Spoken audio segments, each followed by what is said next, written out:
वाटवणी ॿुधी पर अॼु सच साबित थींदे ॾिठी त ॾे मथां पर कंहिंजे हथां, ॾे मथां पर कंहिंजे हथां, ॾे मथां पर कंहिंजे हथां।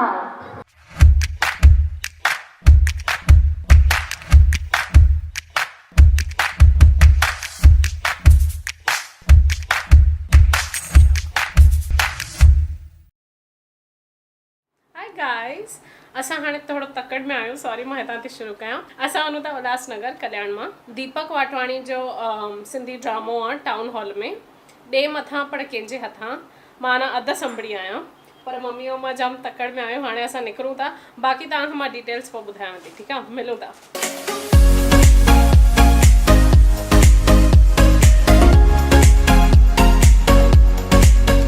May I come in? या वास्ता प्रोफेसर जो तो लगे। Bani, may I come in? Oh, Professor! Please come. What a coincidence.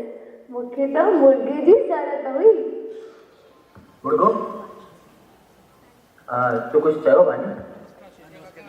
तव्हांखे याद है?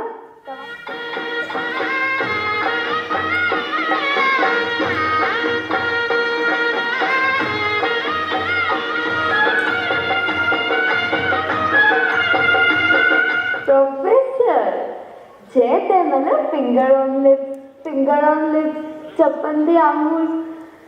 हाणे मां वॾी थी वई आहियां, हाणे मूंखे कुझु थिए थो। प्रोफेसर फिंगर ऑन लिप्स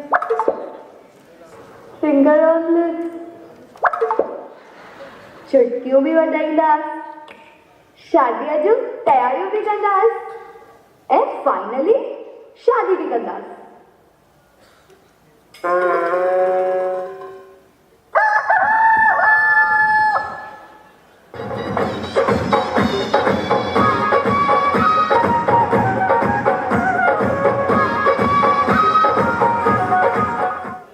ही ॾिठो तव्हां ॾे मथां पर कंहिंजे हथां जो अंक पहिरियों।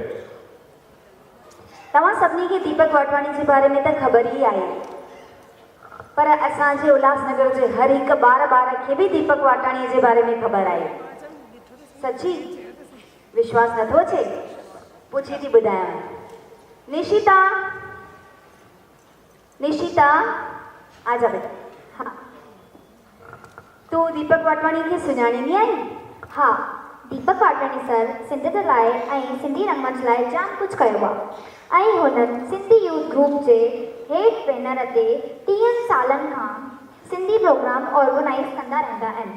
दीपक वाटवाणी सर न सिर्फ़ सिंधी रंगमंच में पर सिंधियत जे लाइ उन्हनि 6 सिंधी मूवीज़ बि, सिंधी फिल्मूं बि, फीचर फिल्म्स बि ठाहियूं आहिनि, जिन मां हिकु फीचर फिल्म त हाणे ई अचणी आहे। ख़बर आहे तोखे? न दीदी ॿुधायो कहिड़ी? सिंधी साईं दीपक सर जी नई फिल्म जेका 7 नवंबर ते अचणी आहे। हाणे दीपक सर जे बारे में मां तव्हांखे छा ॿुधायां, उहे पाण में हिकिड़ा मिसाल आहिनि। तव्हां सभिनी जे तारियुनि जे गूंज सां दीपक सर।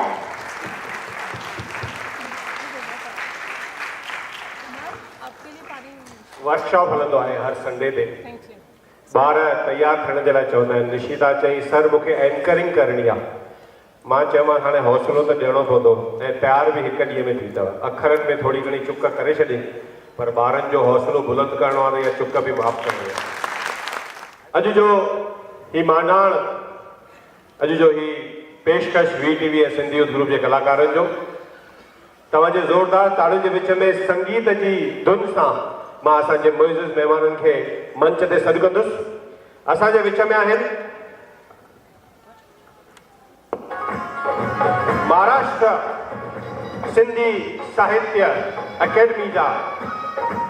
मां तव्हांखे ॿुधायां कि सिंधी साहित्य अकेडमी जेका ॿियनि राज्यनि में त बिल्कुलु सक्रिय ऐं सरगर्म रूप सां कमु करे रही हुई, पर असांजे राज्य में साहित्यकारनि खे ऐं कलाकारनि खे सरकारी फंड, सरकारी राशि, सरकारी रक़म हासिल कराइण ॾियण जे लाइ जिद, ईअं सम्झो कि लॻभॻि सुतल कार्य खे जाॻायो ऐं इन अकेडमीअ खे जागृत कयो, उहे पाण आला शख़्सियत अॼु असांजे विच में असांजे शहर जे कलाकारनि खे हिमत अफ़ज़ाई ॾियण जे लाइ आया आहिनि। ज़ोरदार ताड़ियूं इन बहार जे मौसम जे लाइ।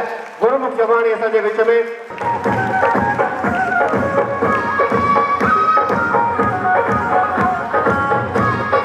लंडन मां ताजो मोटी आयल असांजे शहर जी न्याणी, नेक निमाणी, सुहिणी सियाणी भावना राजपाल। ज़ोरदार ताड़ी जे विच में भावना खे मंच ते सॾु ॾींदुसि।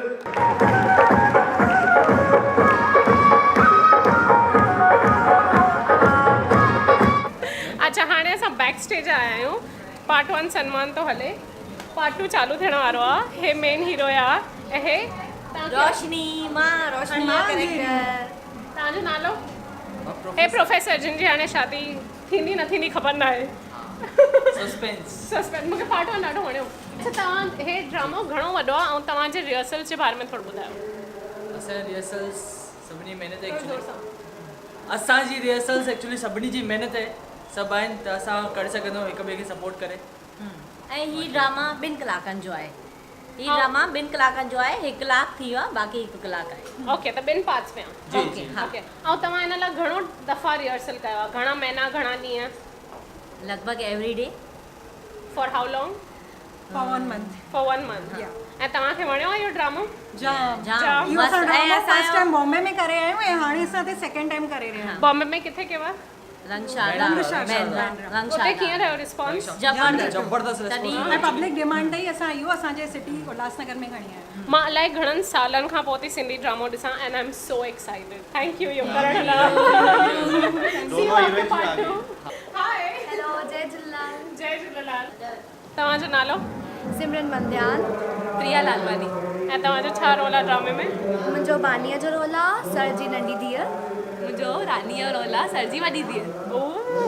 त सर बि आहिनि ड्रामे में? ऑब्वियसली असांजे पप्पा जे रोल में सर किरदारु निभाए रहिया आहिनि। कीअं लॻो तव्हांखे एक्सपीरियंस ड्रामे जो?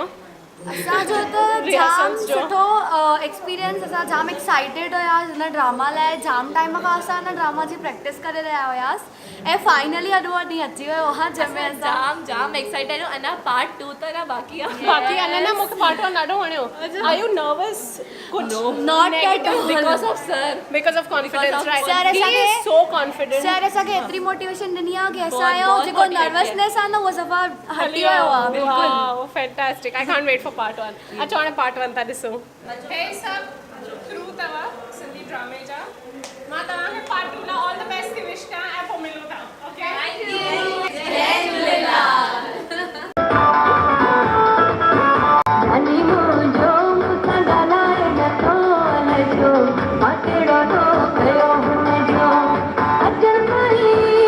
मां पंहिंजी बैटरी खणण आयमि कार मां, but what an honour.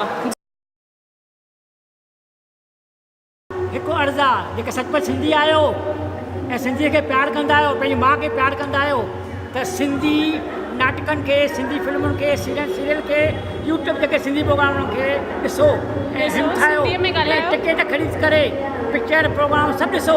Very true, हा। ऐं सिंधीअ में ॻाल्हायो। नंढा नंढा ॿार सिंधी में ॻाल्हायो, न त अॻिते हली करे पछताइणो पवंदो आहे। इन very करे true। सिंधी में ॻाल्हायो। महिरबानी करे सिंधीअ में ॻाल्हायो। जेकॾहिं तव्हांखे अॻिते वधिणो आहे, तव्हांजी क़ौम, तव्हांजी ईंदड़ पीढ़ी असां सिंधियुनि वांगुरु हाणे वांगुरु सिंधी ॻाल्हाइनि ऐं हमेशह क़ाइमु हुजनि, त महिरबानी करे पंहिंजे ॿारनि सां सिंधी में ॻाल्हायो। जय झूलेलाल। जय झूलेलाल। माफ़ी न मां वठी छॾी।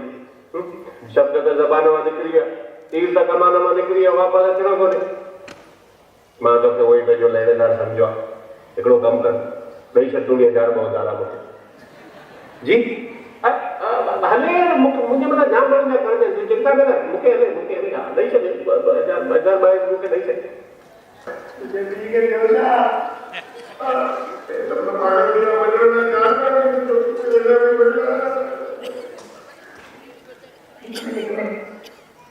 प्रेम प्लीज तूं सम्झ न, तुंहिंजो पीउ 8 ॾींहंनि लाइ मरी वियो आहे। 8 ॾींहंनि खां पोइ वरी ज़िंदो थी वेंदो। अरे राणी, तूं तो मुंहिंजे पीउ खे जीते जी मारे छॾियो ऐं वरी 8 ॾींहं खां पोइ जिंदा थी वेंदो। हटी चए इहो। छॾ न हाणे प्रेम। मुंहिंजो झूलण वेठो आहे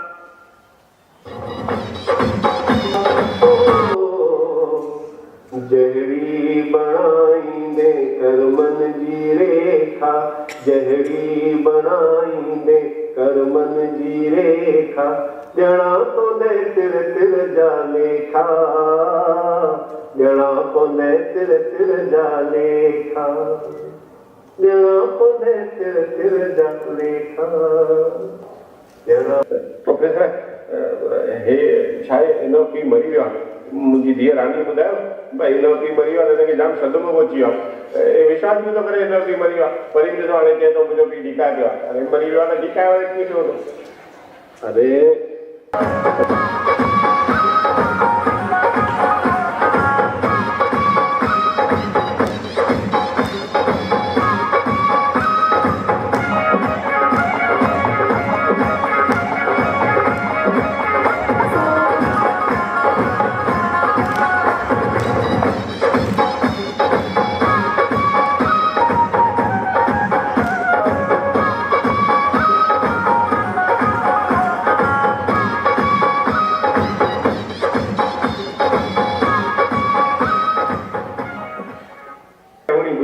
पर अॼु सच साबित थींदे ॾिठी त ॾे मथां पर कंहिंजे हथां ॾे मथां पर कंहिंजे हथां ॾे मथां पर कंहिंजे हथां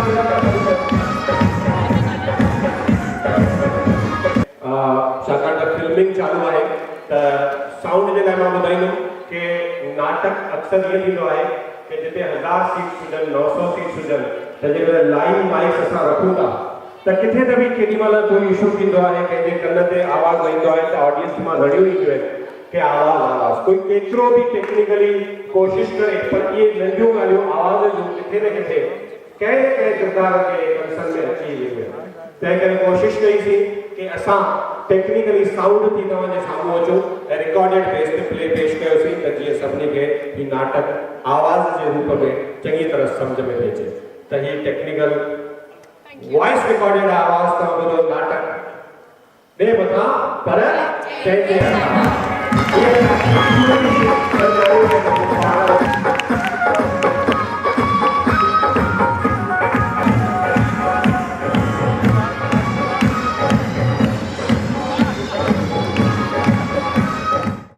हाणे मां निकिती आहियां प्ले मां इहो मां ब्लॉग हिते ई ख़तमु थी कयां पर इन बारे में मां थोरो वधीक ॻाल्हाईंदमि पोइ फ़ुर्सत में वेही करे ॾाढी वॾी स्केल जो प्ले थियो उल्हासनगर में 1000 कुर्सियूं फिल करणु टाउन हॉल में सेंट्रल लोकेशन आहे काफ़ी ऐं हेॾी ऑडियंस जमा करणु दीपक वाटवाणी खे शाबस आहे अगरि तव्हां उल्हासनगर कल्याण में आयो त प्लीज़ इन्हनि जो प्ले ॾिसिजो इन्हनि जूं पिक्चरियूं ॾिसो दीपक वाटवाणी वाकई में उल्हासनगर में सभु कुझु चेंज करे रहियो ऐं जाम सालनि जी महिनत आहे कुझु बि अचानक न थींदो आहे of course but I was blown away जेको हे प्ले ॾिठो आहे मां तव्हांखे थोरो थोरो ॾिसणु आयो हूंदो हाणे प्ले जा स्निपेट्स बट जाम कमु करणु बाक़ी आहे छाकाणि त सिंधी ड्रामो मां पंहिंजे कम में लिखियो आहे हिकु पेपर में लिखियो आहे ॾाढो पुराणो आहे असांजो सभिनी खां oldest one of the oldest popular folk art आहे सिंधी ड्रामो त आई एम वेरी हैप्पी कि अॼु ताईं उहे अलाइव आहिनि भली रखी अलाइव आहिनि पर सुठी तरह अलाइव आहिनि हाणे लाइ बाय बाय प्लीज़ हिन चैनल खे सब्सक्राइब कयो हिन वीडियो खे लाइक कयो